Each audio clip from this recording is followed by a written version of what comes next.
看一下我们家的这些大鹅，看到没有？这些都是下完蛋以后就走出去了啊。就是这批大鹅现在已经过了产蛋的高峰期了，就是没有前几天捡的鹅蛋多了，但是鹅蛋也不少啊，现在能捡到600-700个，前一段时间能达到1000多个。就是如果捡蛋捡得严重的话，这一批大鹅很快就被淘汰了，也就是说就没有鹅蛋了啊，就是季节已经过去了。我们是每年的春天啊孵化小鹅苗，开始养这个小鹅苗，到年底吧，就是每年的年底，就是10月份、11月份、12月份啊，能见到鹅蛋，也就是鹅蛋的出生蛋啊，就是大鹅的，就是刚开始下蛋。从刚开始见蛋到大鹅的产蛋的高峰期，有的喂得好的是1个月，有些喂得不行的，就是2个月才能达到产蛋的高峰期。大鹅下蛋的周期大概是在6个月左右吧。有些喂的不好的4个月、5个月、6个月就结束了，有些喂的好的能达到7个月、8个月，就是产蛋的这个时间。一个大鹅大概就是产30到60枚鹅蛋左右。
大家好，今天来孵化这些蛋，这些蛋凑了8天了，8天才30个蛋。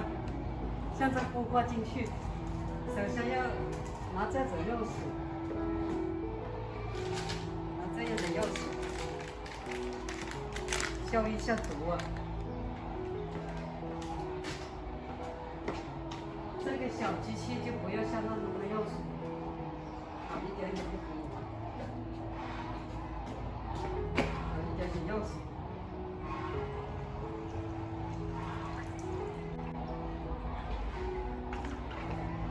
插进来。出苗机，搞那个大机器现在生的太少，出苗机也可以孵化。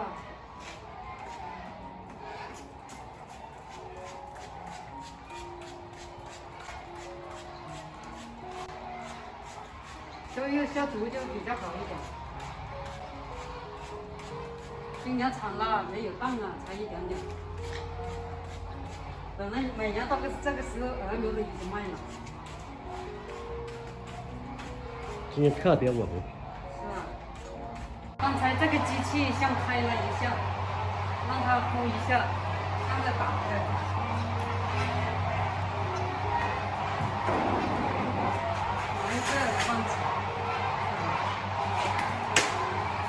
可能这种刚生的蛋啊，很多都没有受精的。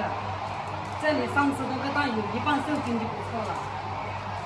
有些在中国还很多会那个胚胎会死掉的。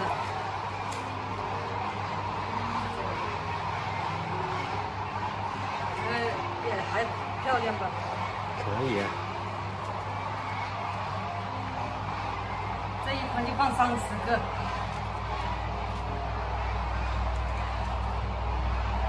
很多朋友叫我们卖种蛋，现在没有啊。现在这个受精率太差，还是建议你们买小儿比较好。这种蛋呢，煮到中途还有很多会变成散黄，没用的。买小儿苗比较划算。现在来买种蛋好贵啊，你刚生的时候都比较贵，每一年都是这样。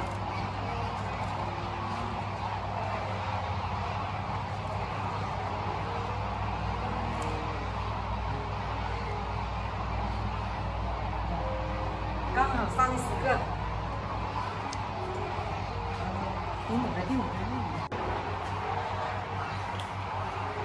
还不够1、3哟。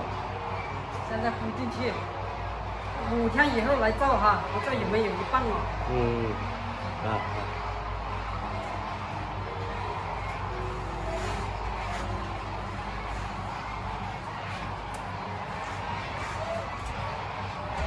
这个是出苗机，它也会自动翻蛋的。你是搞晒的是吗？好了，就这样吧，拜拜。